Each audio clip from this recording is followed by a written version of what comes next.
All right, what is going on, guys? Happy Sunday. Welcome back to the channel. Video's coming out late, and I've got a golf outing, so we have got to go here. So this is going to be a very abbreviated video.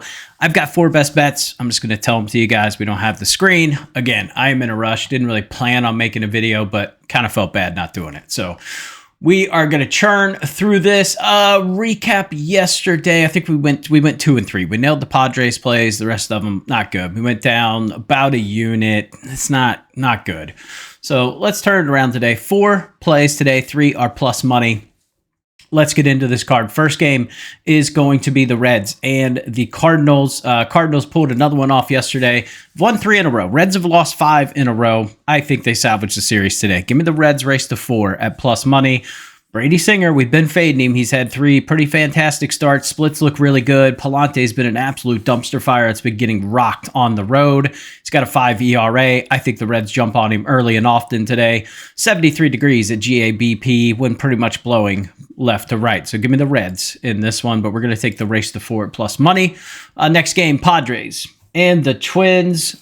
We've got David Morgan, so essentially a bullpen game going up against Joe Ryan. We're getting a very favorable price to take the Padres, so I'm going right back to them. Give me the Padres on the money line as one of our best bets.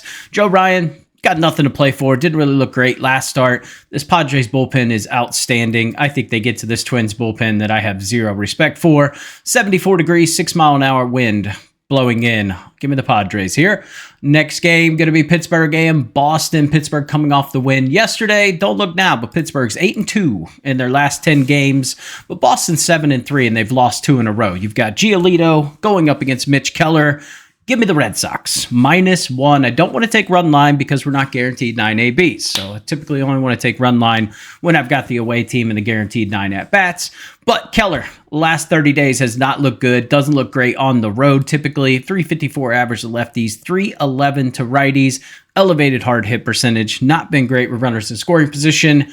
Giolito, he has been fantastic. I think he's given up 4 earned runs in his last 4 starts. Splits look really good here. He's good against lefties, good against righties. Great with runners in scoring position. Minimal hard hit percentage. And we do have the wind blowing in 72 degrees here at Fenway Park. So give me Boston -1 as another best bet. Next game is going to be the Rays and the Nationals. It's going to be essentially a bullpen day for the Rays going up against Brad Lord. I like Brad Lord. Hasn't looked great the last couple of games. This would be one I would look at Washington on the first 5. I don't want to trust this bullpen. Now, they've struggled to score runs. We had Rays money line, both teams to score 2 yesterday. The Nationals just kept getting runners in scoring position and could not get them in. Highly frustrating. Culminating in the bottom of the 9th where they should have scored another run and didn't. So give me Nationals on the first 5. Too much price here to take on the Rays, in my opinion, but not enough value full game to take the Nationals. So it would be first 5 for me. Next game is going to be Milwaukee and Toronto. I did bet Milwaukee on the money line this morning. Unfortunately, the price has moved significantly towards Milwaukee, so I don't necessarily think there's value anymore at -104. I got this at +110, so I do lean Milwaukee. I actually like the over 8, so that is another play I am on. I know it's Woodruff going against Scherzer, 2 very good pitchers. I think this is a weird line. I thought this would be 7.5. So the fact we're getting 8, I don't trust this Toronto bullpen. I think we've seen that. No Hoffman, and they haven't been able to sustain anything going into the latter stages of the game. So give me the over 8, and I do lean Brewers in this one as well. Next game is going to be Miami and the Mets. Kodai Senga going up against Sandy Alcantara. Fishy line. I know the Mets are absolutely reeling here. If the wind wasn't blowing in at Citi Field today, I would be all over this over like a fat kid on cake. I don't trust Senga. I think the Marlins get to him. Pitch mix looks terrible for him. So this would be a Marlins spot for me. But this Mets team is starting to heat up, so I do get a little nervous fading them here. But +150, it is worth a stab. And I think yesterday, every game I said was worth a stab plus money, they won. So this would be a typical Sunday weird day. Give me the Mets. Give me the Marlins here at plus 150, but not a game I'm going to play. Seattle and Cleveland. This is going to be Bryce Miller against Tanner Bybee. Battle of the bad pitchers. Miller has been getting absolutely shit on his last couple of games. He's got a 6.5 ERA on the road. Bybee's got a 4 ERA at home. There is going to be a 8 to 10 mile an hour wind blowing in from right field. Kind of center field, right field. It's going to be 72 degrees. Guardians have won the first couple of games. If you like to avoid the sweep, go with Bryce Miller. I cannot get behind Bryce Miller in this one, although I do have the Mariners winning this, but it is a very tight game. So lean Mariners. Don't know if I get to the window with it here after how they've looked in this series so far. Guardians just have a significant bullpen advantage, and technically Bybee has really been good at home over his last 15 games. He still has a pretty significant winning record. This coin flip game. You're gambling. Yankees and the White Sox. Luis Gil going up against Martin Perez. Martin Perez, in my opinion, is just so bad, but nobody's getting to him. He's got a .71 average to lefties, 154 to righties. Gil, I think, is the better pitcher. My issue with Gil is he's got a 15% walk rate and only a 20% K rate. That's not good. If you're going to have a 15% walk rate, you better have about a 35% K rate. I think the White Sox are live in this one. It would be White Sox or nothing for me. Although we've seen Yankees are on a roll. They've won 7 straight, 7-3 in their last 10. White Sox have now lost 5 straight. I have zero confidence in this White Sox bullpen. So it would be White Sox on the first 5. Maybe take a stab at that. But at this price, I'm not paying for the Yankees. Next game's going to be the Angels and the Astros.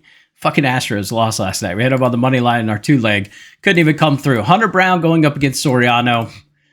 I think the Angels are live in this one. Hunter Brown didn't look great in his last start. Splits over the last 30 days have not been fantastic. Yeah, that said, do I think the Angels win? Probably not. But at this price, it's either Houston -1 or you're on the Angels. Whichever way you want to go. I don't trust either of these teams personally. Detroit and Kansas City. It is going to be Skubal going up against Michael Wacha. Pretty good pitching matchup here. Wacha's been pretty good at home. 2.71 ERA in 13 starts. Last 30 days, righties have been tattooing him, but he's been very good against lefties. Skubal, 333 average against lefties, 196 against righties. He has looked human. 73 degrees. We've been on the over first 2 games of the series, and we've completely whiffed. That was another L we took yesterday. So it would be Tigers on the run line -1.5 for me in this one. That's the only way I would play it. I kind of like it because, like I said, we're getting 9 guaranteed ABs here. Chicago and Colorado. It's going to be Matthew Boyd going up against Tanner Gordon. Gordon, not been terrible at home, actually. He's got sub-5 ERA in 6 home starts, but in order to find value here, it'd be Cubs team total over. I think Matthew Boyd's pretty serviceable here. Maybe look at a Rockies first 5 team total under, something along those lines, but on a Sunday at Coors Field, doesn't get any wackier than that. The Cubs did just sign Carlos Santana. Not really sure how that helps him, but, congrats on the signing. Texas and the A's is Jacob deGrom going up against JT Ginn. Getting great value to take deGrom. So give me the Rangers, -140. It's one of the best prices you're going to get for deGrom. I like this spot here for them. Wind's going to be blowing out at Sutter Health. We should see some home runs here. JT Ginn, 1.93 home runs per 9. So he is prone to giving up the long ball. He's got a 6.5 ERA at home. Don't love his splits here. So maybe target a lefty to hit a home run today against JT Ginn. Has given up a 375 average to lefties over the last 30 days. K rate significantly less against lefties. Next game is going to be Baltimore and San Francisco. Tomoyuki Sugano going up against Verlander. I think it's worth taking a crack here at the O's. +118 is pretty good value here. It's kind of a sus line, in my opinion, based on Orioles got the win yesterday. You would think they'd be Giants would be a little more of a favorite at home. I like the over 8 here. We'd same weather as always, but it's actually going to be 72 degrees, so a lot warmer than normal. Wind's still going to be blowing out. Give me the over 8. Just fade both of these pitchers here. I could see that hitting first 5 potentially. Next one's going to be the D-backs and the Dodgers. How about those D-backs winning 4 in a row, 7-3 in their last 10? Dodgers continue to struggle with the sticks. You've got Brandon Pfaadt going up against Yamamoto. You would think it's a clear spot for the Dodgers here. I don't know. Don't know if I trust them. This is a D-backs team that's starting to turn it around, but Brandon Pfaadt is not somebody I can trust, so it would be the over or nothing for me in this game. I think the Dodgers offense does wake up today. I think D-backs are able to get to Yamamoto and this Dodgers bullpen a little bit. And our last game is going to be the Braves and the Phillies. Hurston Waldrop going up against Jesus Luzardo. Simply put, I don't trust Luzardo. So this is going to be Braves on the first 5 at plus 130 for me.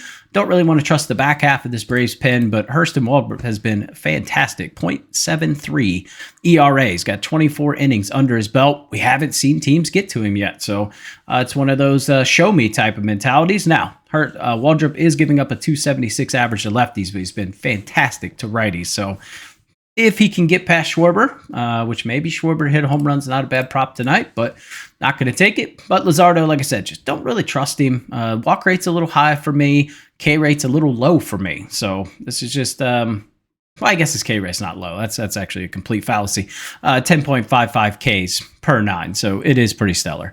I just don't trust him in control. We saw last game, I think he got ejected arguing balls and strikes. Just the way he's trending gives me zero confidence. So give me the Braves on the first 5. So best bets, I'm going to recap them all for you, but it's just going to be verbally. Red Sox -1 is -130 on DraftKings. We're doing a half a unit on every play. So half a unit on that. Padres on the money line, +105 on BetMGM, half a unit. Braves first 5, +130 on DraftKings, half a unit. Reds race to 4, +105, DraftKings, half a unit. So we're risking 2 units today. Going to keep it light on this Sunday. Appreciate you guys tuning in, and we'll catch you in the next video.